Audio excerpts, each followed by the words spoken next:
Et bien après des pitchers, c'est comme ça qu'on dit. C'est quand même une difficulté de prendre la parole. Mais je tiens vraiment, tout d'abord à remercier fortement de m'avoir permis de participer à cette journée, riche en informations, grâce aux interventions de haute qualité de tous les intervenants que nous avons pu entendre tout au long de la journée. Alors un grand merci particulier à l'ambassade de France en Belgique, je vais trop vite, j'essaye de respecter le timing, et à ses partenaires, mais de permettre à une agricultrice de pouvoir clôturer cette journée dans cette belle grange qui est un bâtiment qui pendant des siècles a pu voir le travail des agriculteurs et des agricultrices et stocker nos productions.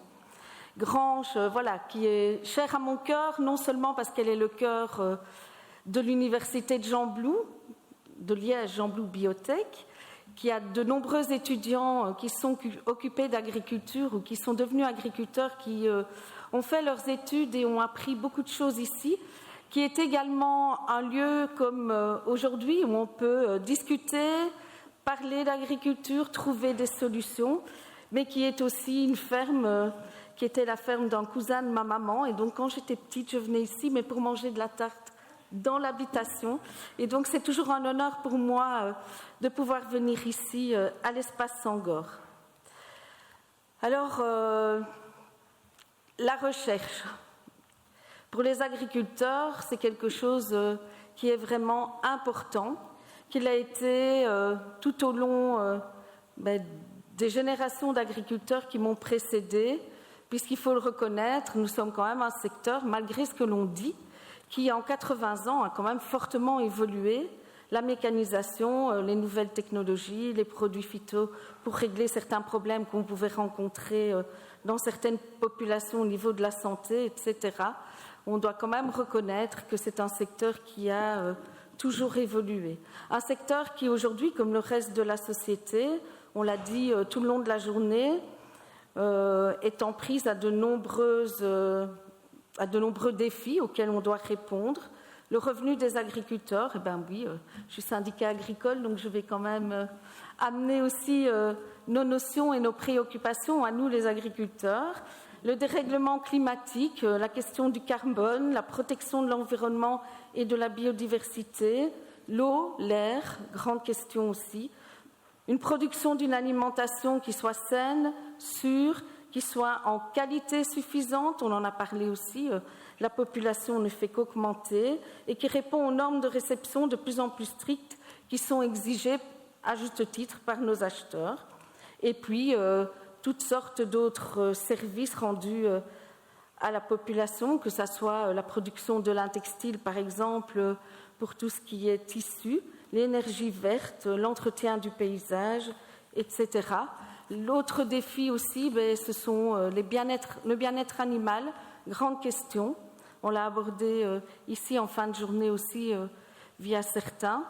Et puis alors, on oublie souvent dans nos régions, mais la grande question de la famine et de la malnutrition concernant là plutôt nos régions, famine qui, de nos jours, avec l'agriculture mondiale dont on dispose, est vraiment inacceptable. Et puis, la qualité de vie pour les agriculteurs, ça a été abordé aussi, et inutile de rappeler un énorme défi pour notre secteur et surtout notre agriculture familiale, c'est d'avoir des repreneurs pour nos exploitations. Ici en Wallonie, et souvent je dis avec un sourire, mais qui est un sourire plutôt jaune, je vais dire comme ça, que la moyenne d'âge c'est 58 ans en Wallonie, donc je suis encore une jeune agricultrice, mais ça ne me fait pas rire du tout. Et donc il est primordial de rendre notre métier attractif pour nos jeunes, issus ou non de nos familles agricoles, ça n'a pas d'importance, mais qu'ils soient prêts à prendre la relève, et puis qu'ils soient prêts également, comme nous devons le faire, les agriculteurs d'aujourd'hui, à recréer du lien avec la société, afin d'avoir une image de notre secteur qui soit plus positive que ce qu'on peut entendre. Et souvent, parce qu'on communique mal, on n'explique pas nos pratiques et on n'explique pas assez pourquoi et comment on fait les choses, et que tout ça, c'est avec l'aide des scientifiques et de la recherche que nous le faisons. Donc, je viens de le dire, nous sommes face à de plus en plus de défis dans un monde qui, lui, est de plus en plus complexe et un métier où on nous demande d'être, nous, agriculteurs, de plus en plus multifonctionnels. Alors, il ne suffit plus de produire, il nous est demandé aussi d'être vétérinaire, gestionnaire, secrétaire, comptable, commerçant, d'aller sur le marché à terme, d'être juriste. Les législations, elles sont de plus en plus nombreuses. Elles sont changées sans cesse et elles sont de plus en plus complexes. Je peux vous dire que quand on prend son tracteur aujourd'hui et qu'on va sur une parcelle, et je ne vais pas parler, mais si je vais le faire, du fait qu'ici nous avons la Flandre et la Wallonie, et du coup on doit se demander si le long du cours d'eau, en Wallonie c'est 6 mètres de bande enherbée, en Flandre c'est 1 mètre, et nous avons des agriculteurs qui travaillent avec des parcelles des deux côtés de la frontière linguistique. Et puis, si c'est en dessous d'une bande enherbée, c'est 12 mètres. Donc, il faut également, en plus de tout ce que je viens de citer comme compétence, être une encyclopédie et plus uniquement en agronomie. Alors, s'ajoute à ces constats de plus en plus d'imprévisibilité, tant politique, économique, tant au niveau de nos coûts de production d'ailleurs que de nos prix de vente, ou encore géopolitique. Inutile de rappeler le Covid, la relance après Covid et l'Ukraine, mais aussi l'imprévisibilité du consommateur qui très souvent n'est pas toujours très cohérent avec ses demandes de citoyens. Or, nous, les agriculteurs, nous sommes également des commerçants, je l'ai dit, et donc nous devons vraiment analyser et entendre ce que le consommateur, ce que nos acheteurs désirent, et ça, c'est aussi quelque chose qui est très complexe. On l'a vu pendant le Covid, on est venu dans nos fermes, les produits locaux étaient à la mode, l'agriculture biologique, puisque la question du Covid, c'était la protection de la santé, ont connu un essor, et puis aujourd'hui, l'inflation, etc., font que tout ça a changé. Et nous avons de plus en plus de Belges qui vont faire leurs courses de l'autre côté de la frontière pour avoir une alimentation, parce que c'est le critère qui reste aujourd'hui le plus important, abordable. Alors on doit recréer du lien, ça je l'ai dit, mais nous devons aussi, puisque nous travaillons avec du vivant, avec la météo, avec l'apparition de nouveaux ravageurs, de nouvelles maladies, tant dans nos cultures que dans nos élevages, pouvoir évoluer et compter sur la recherche. Alors, j'aime à le dire, et je veux le dire 2 fois, parce que c'est quelque chose dont le secteur souffre très souvent et où nous devons collaborer ensemble pour faire passer ce message. Je ne travaille pas comme mon grand-père, je ne travaille pas comme mon papa, je ne travaille plus aujourd'hui comme je le faisais il y a 30 ans quand j'ai repris l'exploitation. Je travaille aujourd'hui mieux qu'hier et grâce à vous, je travaillerai demain mieux qu'aujourd'hui. Et donc, cette transition, cette transformation, cette évolution, on peut l'appeler comme on veut, mais elle est bien ancrée dans notre secteur. Alors, on doit avoir une agriculture européenne qui aujourd'hui est performante et une des plus durables au monde, mais qui doit continuer, et ça a été dit aujourd'hui aussi, et sans doute encore plus vite que l'évolution que j'ai connue ces dernières années, et à un rythme qui doit vraiment s'accélérer, à être toujours plus durable. Alors nous, les agriculteurs et agricultrices, je peux vous certifier que tant mes collègues français que nous, les Wallons et les Belges, nous voulons être acteurs de solutions. C'est une spécificité de l'agriculture familiale. C'est-à-dire qu'on nous a confié un outil qui est la terre et nous voulons la préserver tout en respectant la biodiversité, l'environnement, en produisant des produits de qualité aux générations futures. Maintenant, voilà, tout n'est pas rose, on a une image qui n'est pas toujours top, je l'ai dit aussi, et nous voulons vraiment lutter contre les yaka, il faut que, et ça c'est grâce à vous aussi, et en remettant au cœur du système agricole la place du scientifique, qu'on arrivera vraiment à faire reconnaître tout ce qui a déjà été fait et tout ce que nous allons faire.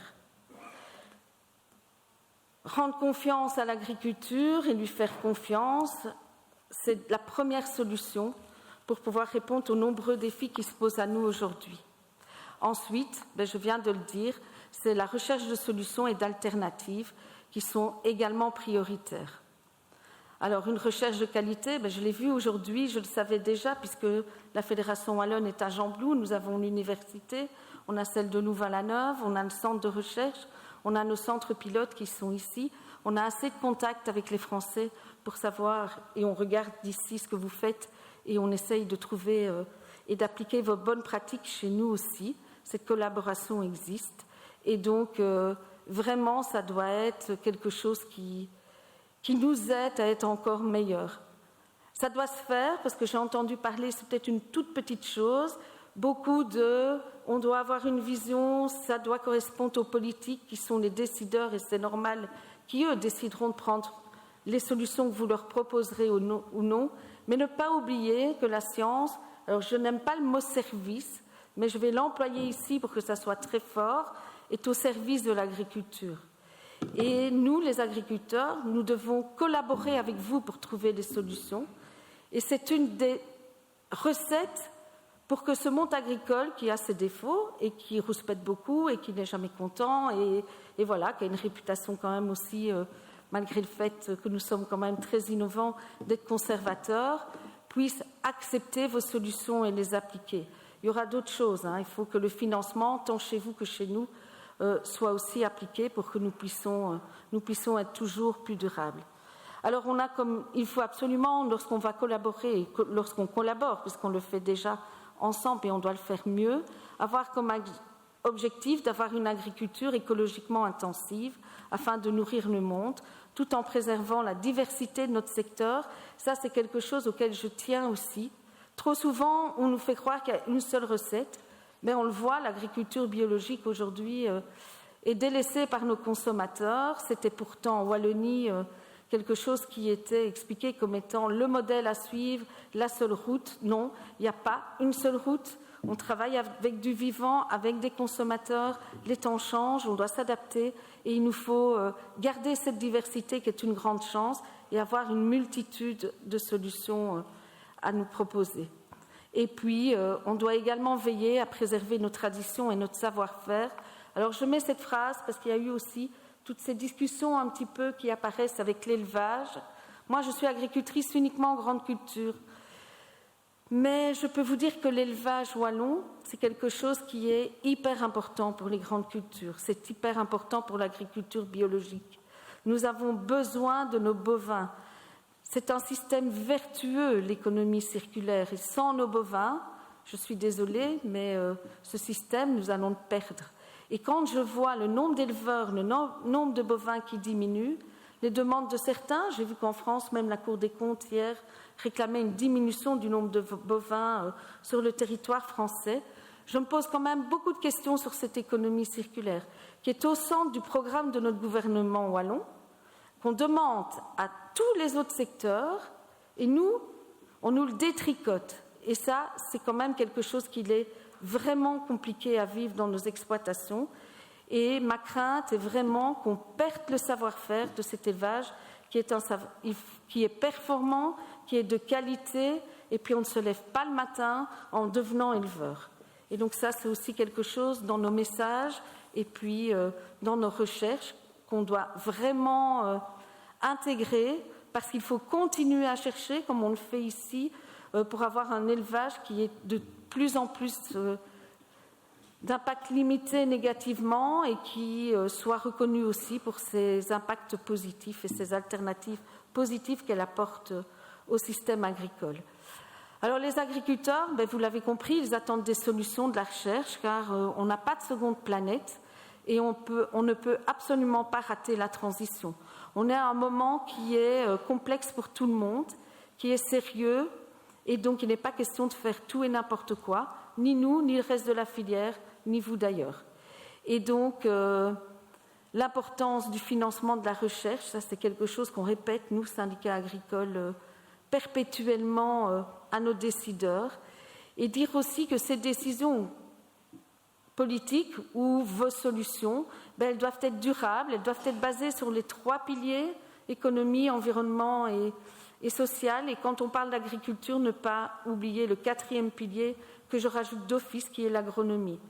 Elles doivent être réellement durables. Tout à l'heure, je discutais encore avec certains d'entre vous. On a supprimé les produits antigerminatifs pour les pommes de terre. On retrouvait des résidus dans les pelures de pommes de terre. Aujourd'hui, certaines alternatives, on retrouve des résidus dans l'entièreté de la pomme de terre. Ça, c'est aussi quelque chose qui, pour nous, agriculteurs, est difficile à comprendre. On nous supprime des choses dans notre boîte à outils et puis on nous rajoute parfois rien du tout. Ou quand on nous rajoute certaines choses, elles sont efficaces, c'est tant mieux. Et parfois, elles sont moins bonnes que la chose qu'on nous a retirée. Donc ça, c'est aussi quelque chose pour lequel on doit vraiment auquel on doit être attentif. Et puis, ça doit être réaliste, réalisable, pas trop complexe, transversal. Il faut des études d'impact. Fourcher la fourchette, ça a été expliqué par M. Madré tout à l'heure, de Farm Europe, pas d'études préalables. Nous, les agriculteurs, on a vu les objectifs à atteindre, je ne les répéterai pas, on les a entendus ce matin. Directement, on a compris les impacts négatifs.